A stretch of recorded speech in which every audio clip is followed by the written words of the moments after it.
Everyone, आज का हमारा टॉपिक है cell cycle and cell division. तो हम डिस्कस करते हैं cell cycle and cell division के बारे में। ठीक है, तो सबसे पहले ये हम जानना चाहते हैं कि व्हाई ए सेल डिवाइड, यानी कि सेल डिवाइड क्यों होती है, what is the reason behind this, why a cell divide, एक सेल क्यों डिवाइड होती है, क्या रीजन है। तो हम एग्जांपल लेते हैं एक सेल का, जैसे कि ये एक न्यूली फॉर्म्ड सेल है, यहां पर ये इसका न्यूक्लियस और साइटोप्लाज्म होगा, ये क्या है न्यूक्लियस और ये इसका साइटोप्लाज्म। ठीक है, अब ये सेल क्या करती है, ये क्या करती है एब्जॉर्प्शन करेगी न्यूट्रिएंट्स का। ठीक है, एब्जॉर्प्शन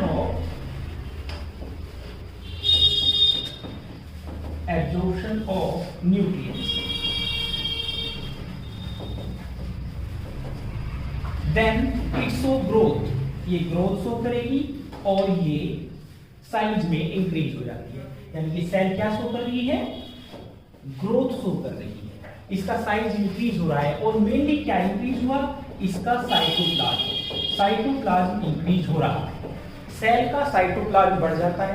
तो यहां पर आप देख रहे हैं स्टार्टिंग में जो सेल है उसका साइटोप्लाज्म और न्यूक्लियस, इनका जो रेशो है वो इक्वल सा है, यानी कि ये न्यूक्लियस उसको पूरी तरीके से कंट्रोल कर रहा है, ये मोर एक्टिव सेल होगी।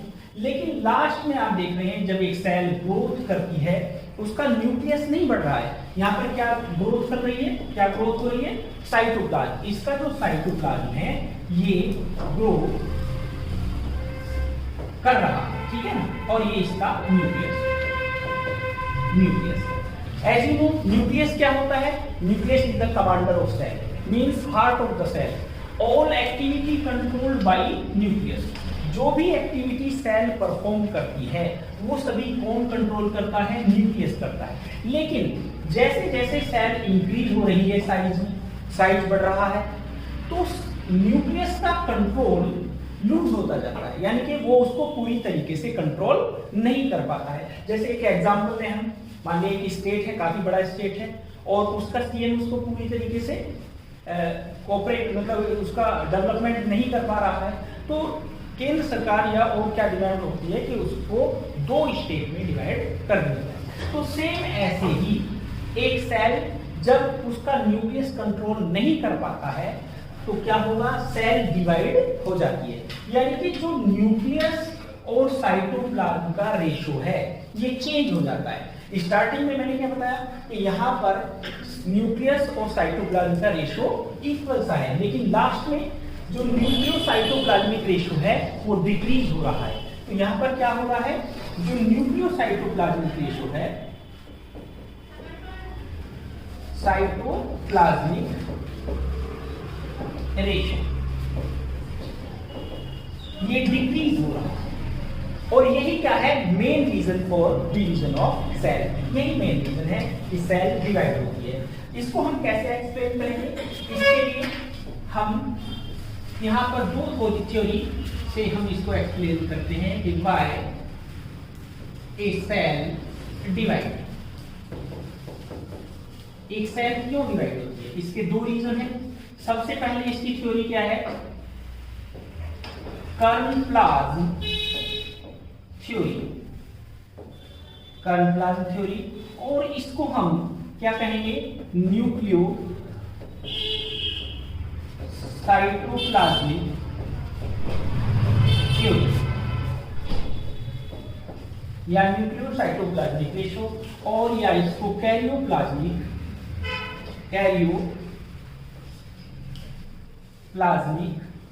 रेशो, और हम इसको क्या कहेंगे, karyoplasmic index,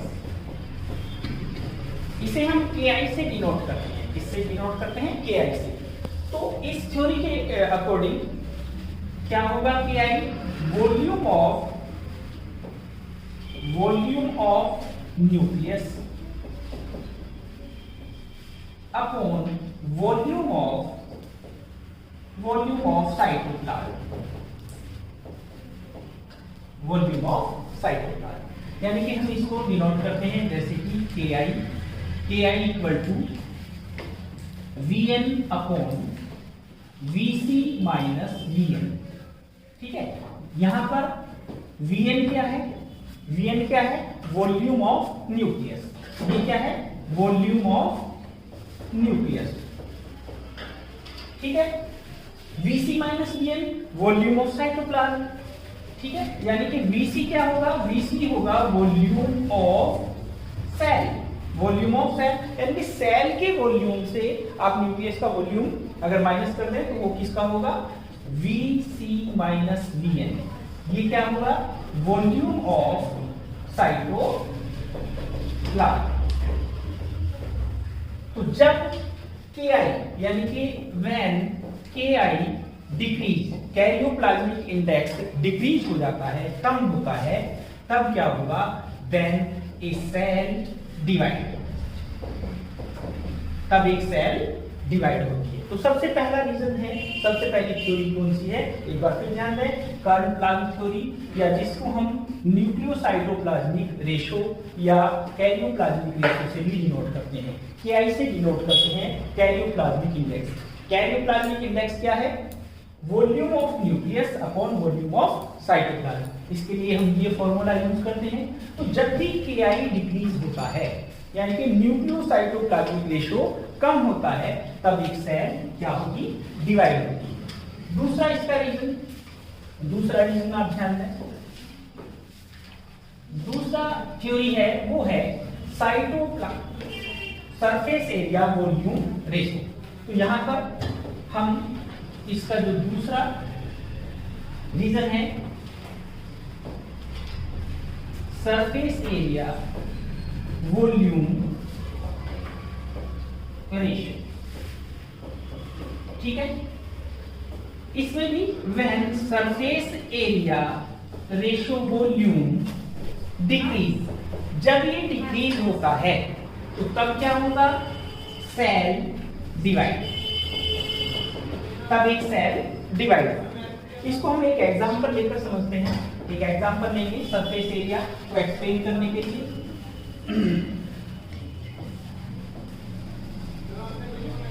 surface area volume ratio. ठीक है, तो सबसे पहले सपोज कीजिए ये एक सेल है,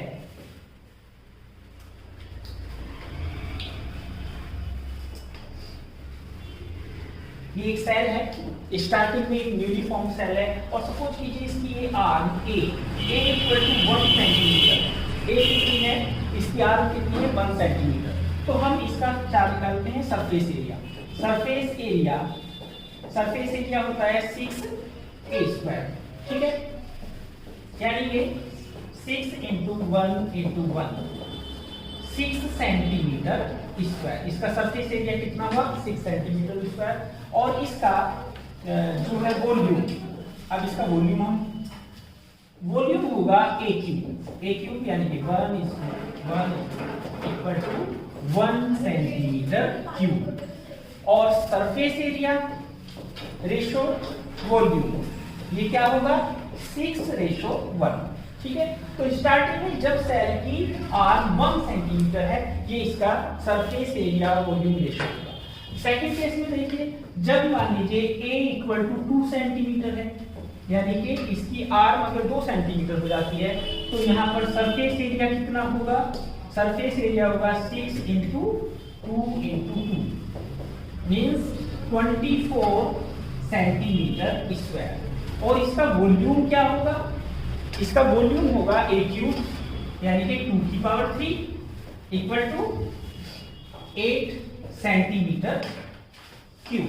ठीक है, और यहां पर सरफेस एरिया रेशो वॉल्यूम हम अगर फाइंड करते हैं तो ये होगा 24:8। It means 3:1। ठीक है, अब सपोज कीजिए ये सेल फोर साइड पे इंक्रीज हो रही है और A equal to 3 centimetre, A equal to 3 centimetre है, तब सरफेस एरिया होगा 6 into 3 into 3 into 3, it means 54 centimetre square. और इसका वॉल्यूम कितना होगा? वॉल्यूम होगा 3 इंटू 3 की पावर 3 कर लीजिए, इट मीन्स 27 सेंटीमीटर क्यूब। तो रेशो कितना आ जाएगा? 2:1, यानी कि सरफेस एरिया रेशो वॉल्यूम कितना होगा? 2:1। तो आप ये तीनों केस में देख रहे हैं कि जब आर 1 सेंटीमीटर है, सरफेस एरिया वॉल्यूम 6 है, 6:1। जब 2 आर्म है, 2 सेंटीमीटर आर्म है, तब 3:1। और लास्ट में जब आर्म 3 सेंटीमीटर हो जाती है तो कितना होगा? 2:1। इट मीन्स क्या है कि जैसे जैसे सेल का साइज इंक्रीज हो रहा है, सरफेस एरिया वॉल्यूम घट रहा है। इसका मतलब क्या है कि सेल का एब्जॉर्प्शन, भाई सरफेस एरिया किस लिए जरूरी है? वो एब्जॉर्प्शन के लिए जरूरी है। किसके लिए जरूरी है? सेल ज्यादा से ज्यादा एब्जॉर्प्शन करेगी और ग्रो करेगी। लेकिन यहाँ पर सरफेस एरिया डिक्रीज हो रहा है, इसका मतलब सेल एक्टिव कम हो जाती है। तो जैसे जैसे सेल एक्टिव कम होगी, वो क्या करती है? नीड टू डिवाइड, उसको डिवीजन की जरूरत पड़ती है। तो ये दो मेन थ्योरीज हैं जो एक्सप्लेन करती हैं व्हाई सेल डिवाइड। ठीक है, नेक्स्ट टॉपिक की ओर चलते हैं। नेक्स्ट है हमारा topic cell cycle. Cell cycle cell cycle क्या है? It is a sequence of events by which a cell duplicate its genome, अपने जीनोम को डुप्लीकेट करती है और क्या करती है? सिंथेसाइज अदर कंपोनेंट, बहुत सारे कंपोनेंट है वो सिंथेसाइज करेगी एंड उनको डिवाइड करती है इनटू 2 इक्वल सेल्स। यानी कि सेल साइकिल को हम डिफाइन करेंगे a sequence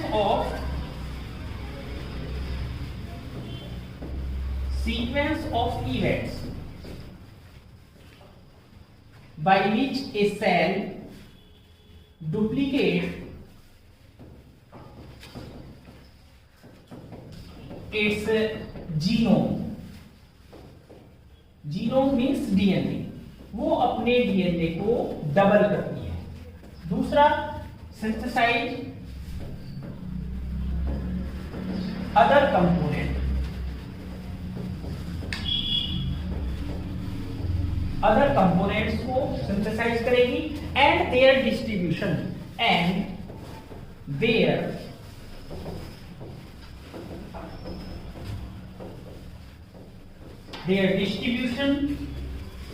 into 2 daughter cell, into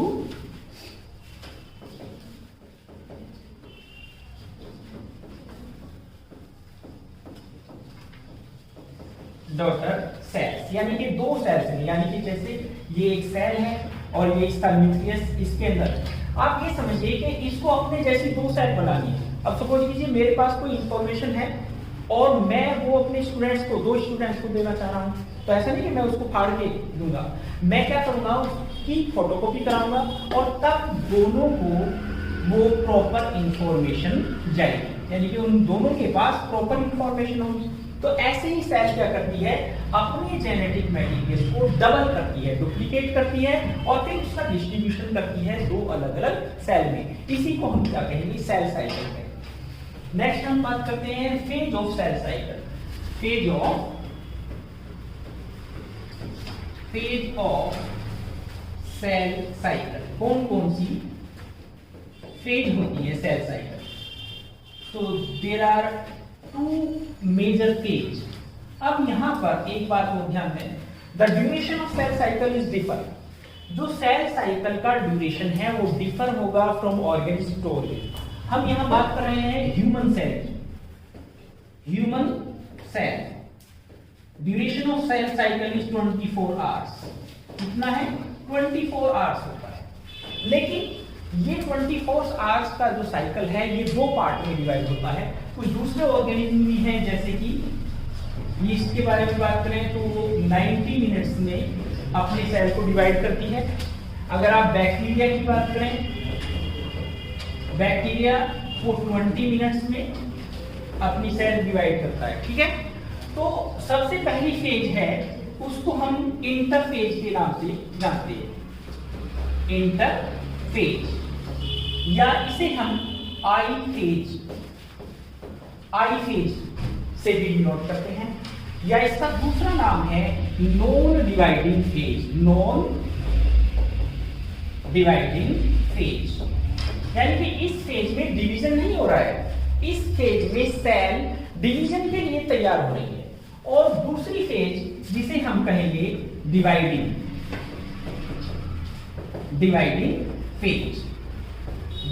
phase, या इसे हम कहेंगे, इसे हम दूसरा M phase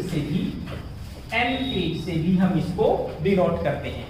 M for mitosis, ऐसा नहीं माइटोसिस, नॉर्मली हम माइटोसिस कहते हैं, लेकिन यहाँ पर दो अलग अलग टाइप की सेल हैं। तो एम, अगर ये एक somatic cell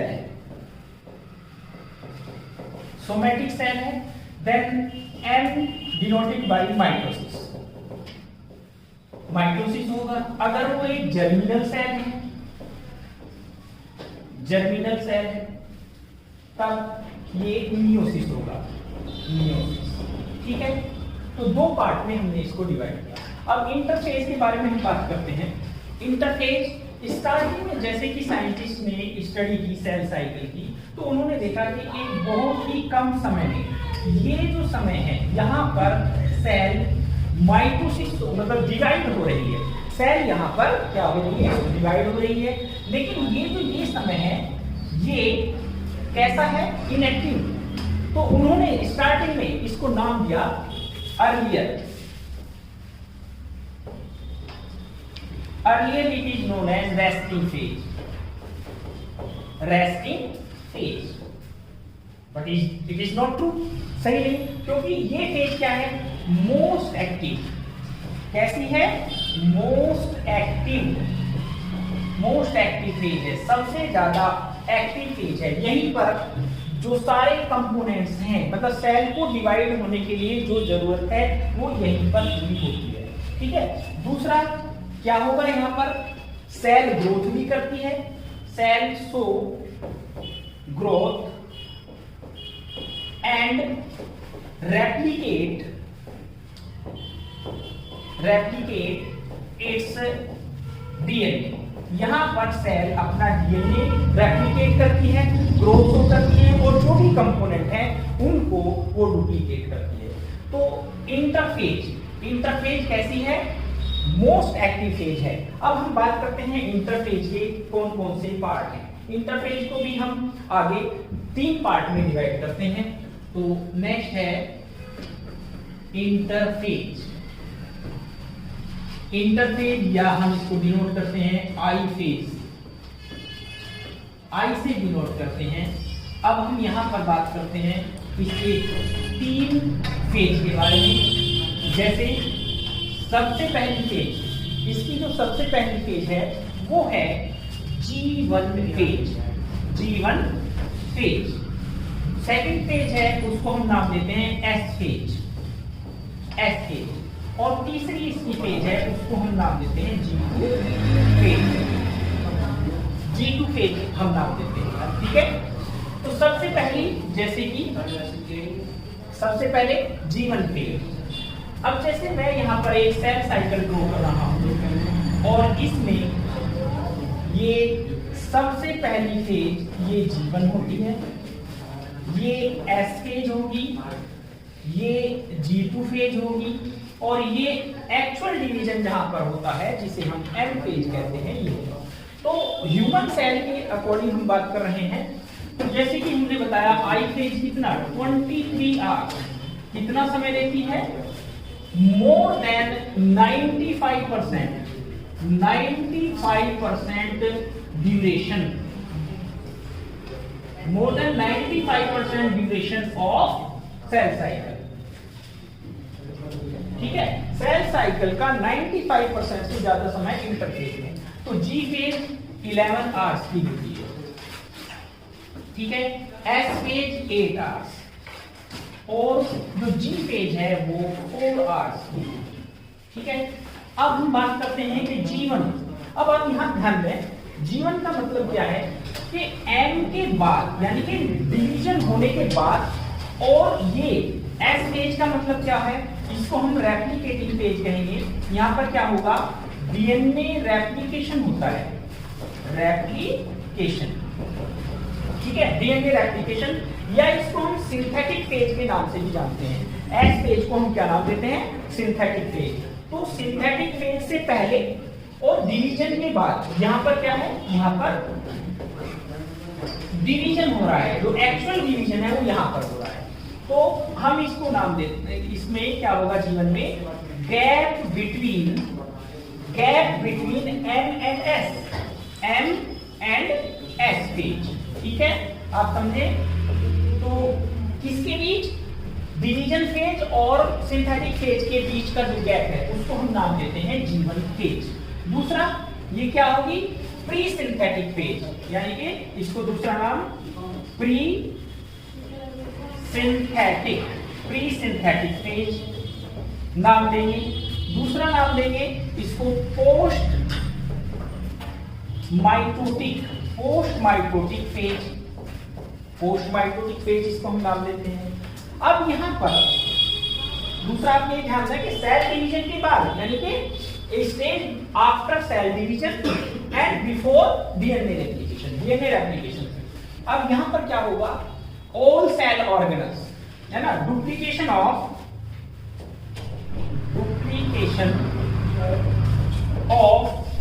all cell organelles,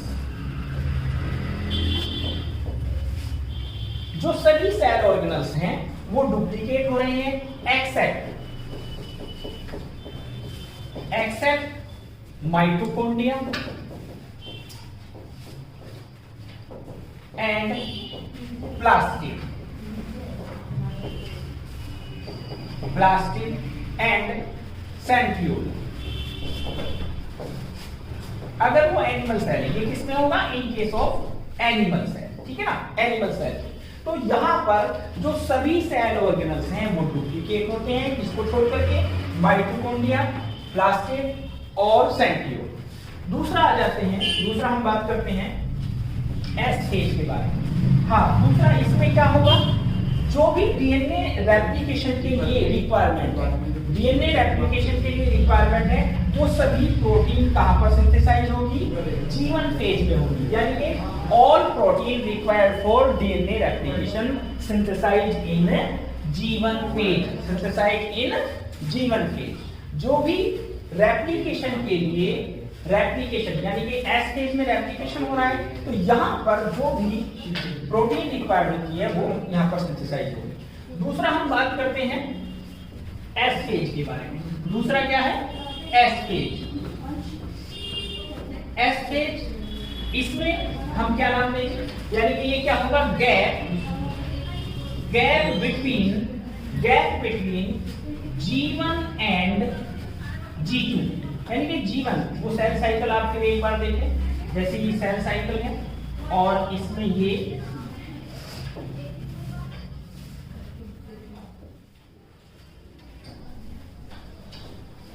G1 S, G2 और ये N, यानी कि ये क्या होगी, gap between G1 and G2, इसके बीच। दूसरा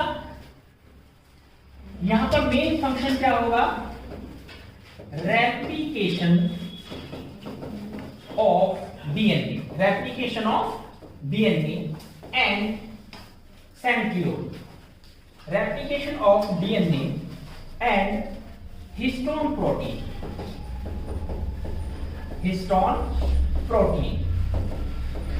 इन न्यूक्लियस, इनसाइड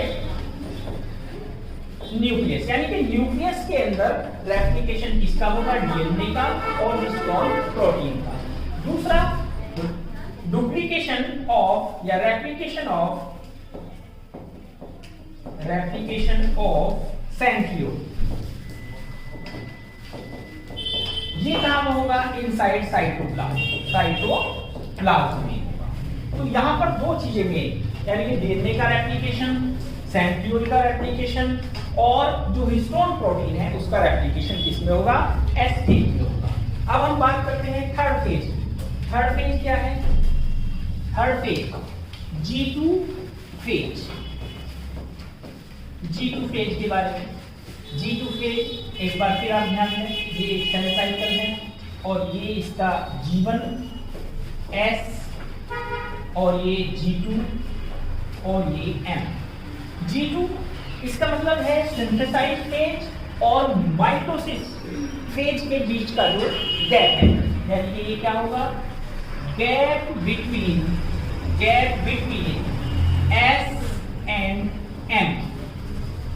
M फेज, समझे, यानी कि रेप्लिकेशन और एक्चुअल डिवीजन के बीच का जो ये गैप है इसको हम किससे डिनोट करते हैं, G2 से डिनोट करते हैं, यानी कि ये क्या होगी, post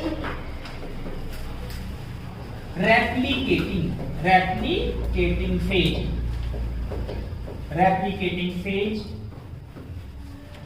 and pre mitotic phase. ठीक है, अब इसमें मेनली क्या होगा, G2 फेज में जो सेल ऑर्गेनल्स बच जाते हैं, यानी कौन कौन से थे, माइटोकॉन्ड्रिया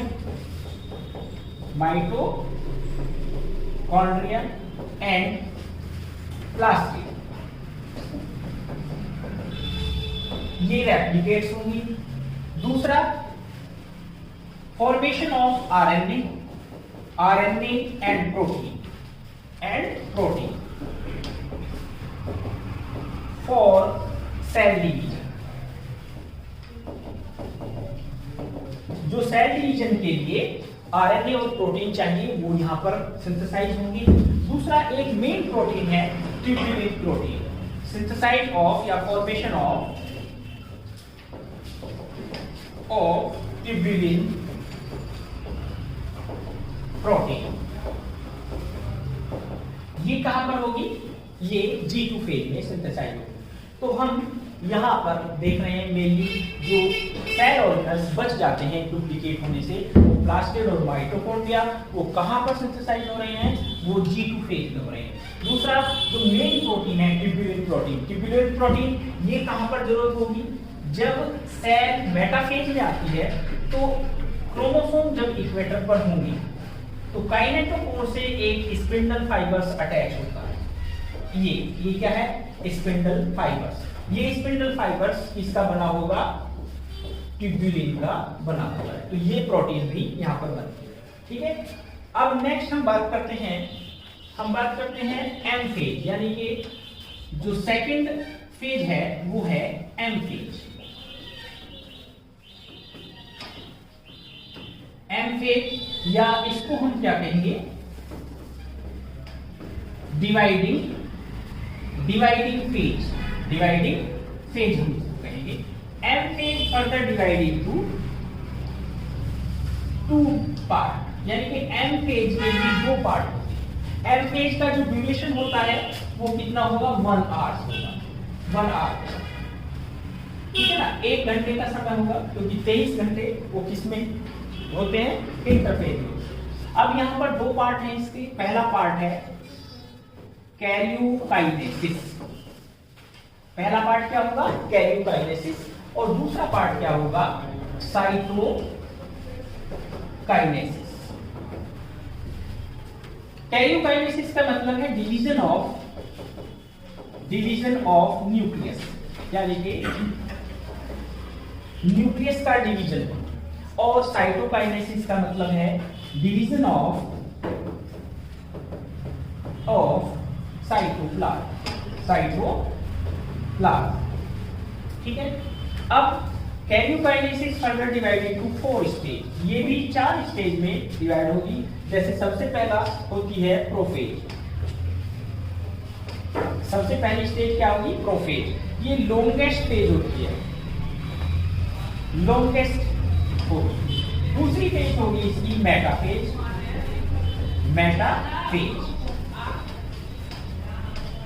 तीसरी फेज होती है इसकी, वो है एनाफेज। और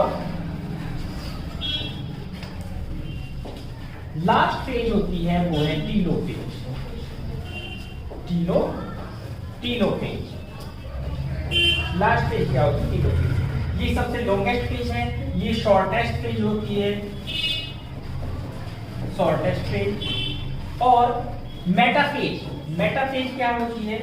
यहां पर मोर्फोलॉजी ऑफ क्रोमोसोम की आप स्टडी कर सकते हैं, यानी कि most suitable stage for study of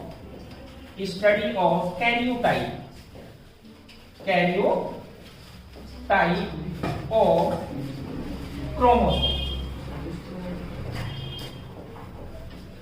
chromosome का नंबर और क्रोमोसोम का टाइप आप इस स्टेज में स्टडी कर सकते हैं। शेप ऑफ क्रोमोसोम आप एनाफेज में कर सकते हैं। और टीलोफेज रिवर्स ऑफ प्रोफेज, ये प्रोफेज की जस्ट रिवर्स होती है, रिवर्स ऑफ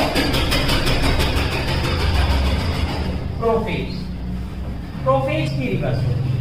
अब हम बात करते हैं साइटोकाइनेसिस के बारे में।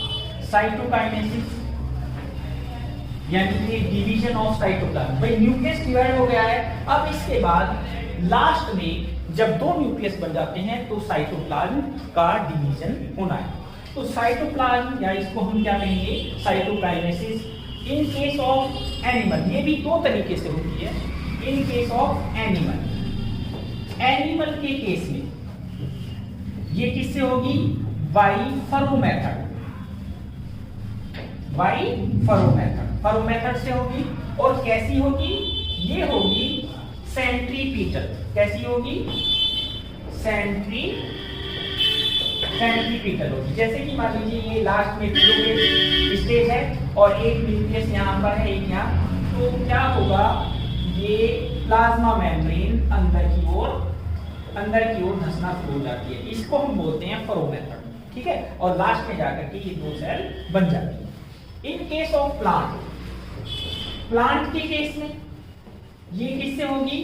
बाई सेल प्लेट फॉर्मेशन के थ्रू होगी। और कैसी होगी? सेंट्रीफ्यूगल होगी। कैसी होगी? सेंट्रीफ्यूगल, यानी कि यहां पर सपोज कीजिए ये एक प्लांट सेल है, और इसमें न्यूक्लियस बन जाते हैं। ये टीलोफेजी सेल है। अब इसमें आप यहाँ ध्यान दें, यहाँ पर ये कुछ फ्रेगमेंट्स, इसको हम बोलते हैं phragmoplast help in the cell plate formation. यहाँ पर जो गोल्जी एपरेटस है, गोल्जी एपरेटस क्या करता है? Add calcium and magnesium pectate.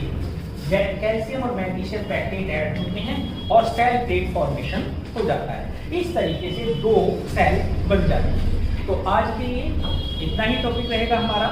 Thank you.